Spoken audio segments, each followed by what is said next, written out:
It was a cold, overcast afternoon when the animal rescue van pulled into the backlit of the city shelter. The driver, a weary volunteer named Marcus, had seen it all: abused pit bulls, abandoned litters of kittens, dogs dumped on highways like yesterday's trash. But the dog they brought in today was different. He had been found limping along the side of a busy road on the outskirts of town, covered in dirt, his fur matted with blood and oil, and his eyes so clouded with pain and sorrow it was as if life had forgotten him entirely. He didn't growl, didn't bark, he just looked up when the rescue team approached, and then slowly lowered his head to the ground, as if surrendering to the weight of the world. He was a large dog, possibly a mix between a German Shepherd and a Labrador, but it was hard to tell through all the grime and dried blood. His front leg was clearly broken, maybe shattered, and there were deep lacerations along his ribs. Someone had left him to die. No collar. No microchip. No name. At the city shelter, dogs were given a number if no name was found. This one became dog number 1572. He was placed in the back kennel, out of sight, where the overflow cases were kept. These were the ones with little hope, too injured, too aggressive, or simply too invisible to be noticed. Dog number 1572 didn't complain. He curled into a quiet corner and barely moved for days. The staff did what they could. He cleaned his wounds, set his leg, gave him pain meds, but with overcrowding and limited funds, they couldn't do much more. Every day, families came into the shelter, walking up and down the aisles of kennels, smiling at playful puppies, talking to dogs that barked or wagged their tails in excitement. Dog number 1572 didn't bark. He didn't wag his tail. He simply watched them pass by with those haunting amber eyes. No one stopped. No one asked. Week after week, volunteers tried to keep hope alive for him. Jenna, a college student who volunteered on weekends, would sometimes sit by his kennel, softly talking to him. "Hey buddy," she'd whisper. "You're not invisible to me." But even she was beginning to lose faith. The shelter had a rule: dogs that remained unadopted after 30 days, especially those with expensive medical needs, would be reviewed for euthanasia. The clock was ticking. By week 3, dog number 1572 had made minimal progress. He ate, but reluctantly. He still limped severely, dragging his casted leg. Worst of all, he didn't respond to affection. No tail wags. No eye contact. Just silence. The shelter director, Paul, called a meeting. "We can't keep him much longer," he said. "His medical costs are high, and we've got 4 new dogs coming in next week. We need space." Jenna's heart sank. She had seen this before. Sometimes the kindest thing to do, they said, was to let go. But that night, as she was locking up and checking on the dogs one last time, she did something she hadn't done before. She sat on the floor across from dog number 1572's kennel and cried. "I'm sorry," she whispered. "I wish someone could see how special you are. But maybe you've given up too." Just then, something happened. A slow, deliberate motion from the back of the kennel. Jenna blinked through her tears. Dog number 1572, with effort, lifted his paw. Just slightly. Just high enough to reach the bars of the cage. His eyes, those same empty eyes, met hers for the first time. Not long. Not pleading. Just connection. A spark. Jenna gasped. It was like he was saying, "I'm still here." The next morning, she rushed into the shelter early and told Paul what she saw. He raised his paw, she insisted. He reached out. Paul looked skeptical. "Maybe a reflex," he said. "You know dogs sometimes do that." But Jenna wouldn't let it go. She posted about it online. An emotional post with a picture she took through the kennel bars of dog number 1572 mid-lift, paw stretched forward, eyes meeting the lens. "Everyone passed on him," she wrote. But last night, he raised his hand. The post spread. People shared it. Commented. Cried. "He wants to live. Please don't let them put him down." Within 24 hours, the shelter's inbox was flooded with messages. But the dog remained quiet. Still injured. Still not wagging, still not barking. Yet something had changed. People began to stop by just to see him. One woman brought a blanket. A child left a toy. And as the final day of his 30-day limit approached, someone unexpected walked into the shelter, a tall man with a prosthetic leg and a faded military jacket. He said nothing at first. Just walked straight to the back kennels. Straight to dog number 1572. He crouched down, staring at the silent dog for a long moment. The dog raised his paw again. And this time, it wasn't missed. The man knelt there for what felt like forever, eyes locked with the injured dog. His name was Daniel Rains, a retired Marine Corps sergeant who had seen the worst of humanity in war zones across the world. He had come home with scars too deep to see, a leg lost to an IED, and a heart hollowed out by years of combat and loss. People said he was quiet, cold, detached. What they didn't understand was that silence was where he lived now. He wasn't looking for a dog. In fact, he hadn't stepped foot inside a shelter in years. But something about that viral photo had gripped him, those eyes, that limp paw raised not in a trick or out of habit, but in what looked like one last attempt to reach someone. Something inside Daniel stirred. It was the same feeling he'd had on the battlefield when he saw a brother in arms bleeding out, reaching for help, desperate, silent, and human. Or in this case, something even more pure. He raised his hand, Daniel muttered under his breath, almost like a prayer. Jenna stood nearby, watching with cautious hope. His leg's still healing, she explained quietly. He doesn't trust people. Doesn't play. Doesn't bark. But he raised his hand. Daniel didn't respond.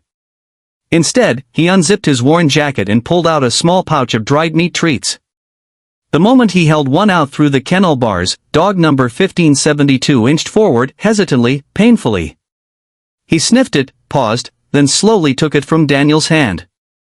It wasn't just that he ate. It was that he stayed.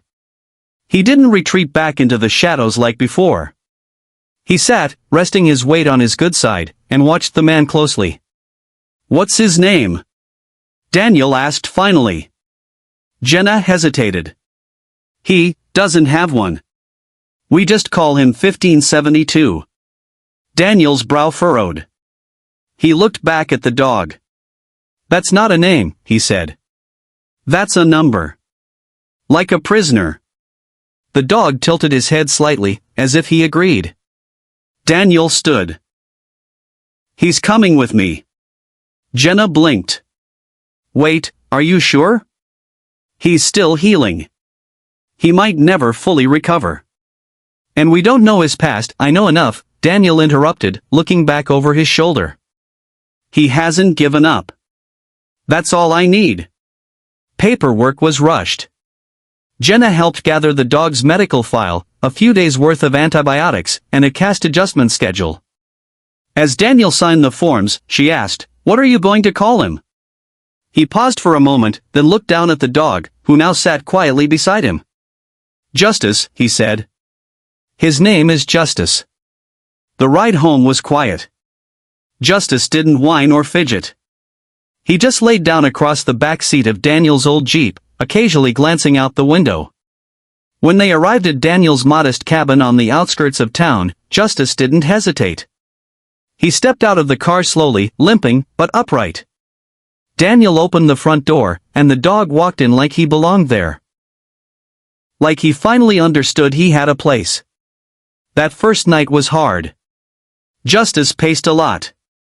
He whimpered in his sleep. Daniel recognized the signs all too well: nightmares. Flashbacks.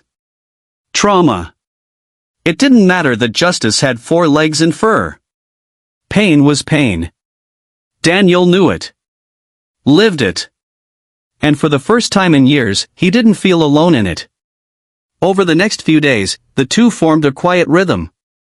Daniel prepared food, Justice limped to the bowl.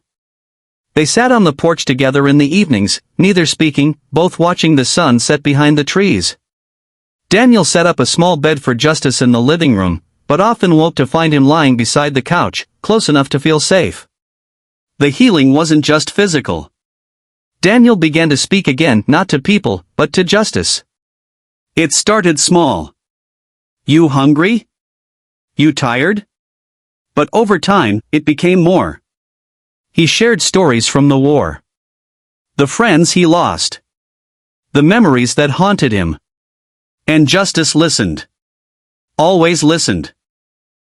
That paw, the one he had raised in the shelter, became a signal, a silent gesture that said I'm here, when words weren't enough. One afternoon, while Daniel was in the backyard chopping wood, he heard something he hadn't heard in weeks. A bark.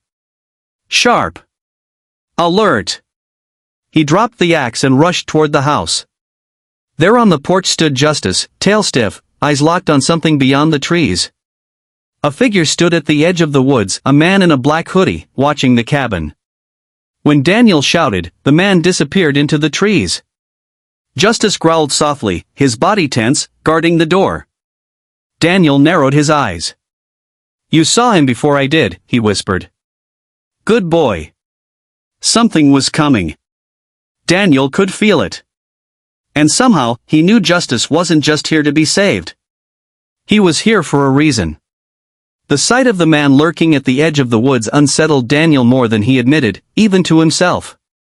In his years overseas, he had learned to trust his instincts. And right now, every fiber in his being screamed that something wasn't right. The stranger had been watching the house, that much was certain. But what unsettled Daniel even more was the way Justice reacted. That bark hadn't been fear. It had been recognition. That low, guttural growl, Justice knew the scent, the face, the danger. And that made Daniel realize something crucial: whatever had happened to this dog before the shelter wasn't random. Justice wasn't just a stray hit by a car. He had escaped something. Or someone. Over the next few days, Daniel stayed more alert than usual. He double-checked the locks at night, kept his pistol by the nightstand, and took Justice with him everywhere. The bond between them grew stronger. Justice had begun limping less, his eyes brighter, his spirit reawakening. But that shadow in the woods haunted them both. Daniel decided to visit the shelter again and speak to Jenna. Maybe there was more in the intake file than he had seen. Something, anything. That could give them a clue about Justice's past. When Daniel arrived, Jenna was surprised to see him. He's doing okay, right? She asked nervously. Better than okay, Daniel said. But I think he's hiding something. Not from me. From whoever hurt him. Jenna frowned and pulled up the digital file. We didn't find a chip. No tags. He had no ID on him, but, she hesitated. There was something odd. The vet noted a tattoo inside his ear. Very faint. We thought it might have been from a breeder, but the code was partially burned off. It looked like someone tried to erase it. Daniel leaned closer. Tattoo? Can I see the file?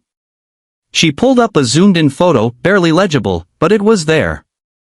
A faded alphanumeric code, TXK9-14A. Daniel froze. That format was familiar. Government. Military or private sector. His heart pounded. That's not a breeder's mark, he said. That's a working dog registration code. The pieces started falling into place. Justice had once belonged to someone official. Trained. Valuable. And if someone had tried to erase that identity, it meant something had gone wrong. Horribly wrong. Daniel returned home with a pit in his stomach. That night, while brushing Justice's fur, he whispered, "What were you before all this, huh? What did they make you into?" Justice looked up, eyes calm, and then did something he'd never done before. He placed his paw gently on Daniel's chest, right over his heart, and held it there. It wasn't a trick. It wasn't an accident. It was a message: you don't have to be alone in the dark anymore. But the dark wasn't finished with them yet. 2 nights later, it returned. Daniel was asleep on the couch, Justice at his side, when a loud crack shattered the silence. A window. Broken. Daniel rolled to the floor, grabbing his pistol, heart hammering in his chest. Justice was already up, growling low, standing between Daniel and the hallway. A shadow moved inside the kitchen, then another. Intruders. Armed. Searching. But they didn't expect a war veteran. And they definitely didn't expect Justice. The first man came through the hallway, but Justice leapt like a missile, knocking him to the ground. The second turned and raised a taser, firing, but Daniel shot first. The weapon clattered to the floor. The men scrambled, fleeing through the same broken window they came in through, vanishing into the trees. By the time police arrived, the evidence was thin. But it didn't matter. Daniel knew now beyond doubt someone had been hunting Justice. And by extension, him. The authorities launched an investigation, but Daniel took his own path. With help from a former military contact, he traced the registration code found in Justice's ear. What he discovered left him speechless. Justice had been part of a covert private security program, trained for detection, surveillance, and even combat support. He had been assigned to a contractor working in South Texas, until a whistleblower exposed the illegal activities the group had been hiding: trafficking, torture, corruption. The entire unit was shut down. And according to the records, all of the dogs were ordered to be disposed of. Justice had escaped. He had survived a hit squad. A broken leg. Abandonment. He had raised his paw not as a plea, but as a statement: I'm not done. Daniel sat on the porch that night, Justice beside him, the stars scattered across the sky like silent sentinels. They tried to erase you, Daniel whispered. But you wouldn't let them. Justice nudged his arm gently. Daniel smiled. They'll never find you again. You're home now. The dog who had once been passed by, nameless and broken, had found not just safety, but purpose. Together, they weren't just survivors. They were each other's second chance. And Justice, the dog no one wanted, had finally raised his hand not in surrender, but in strength.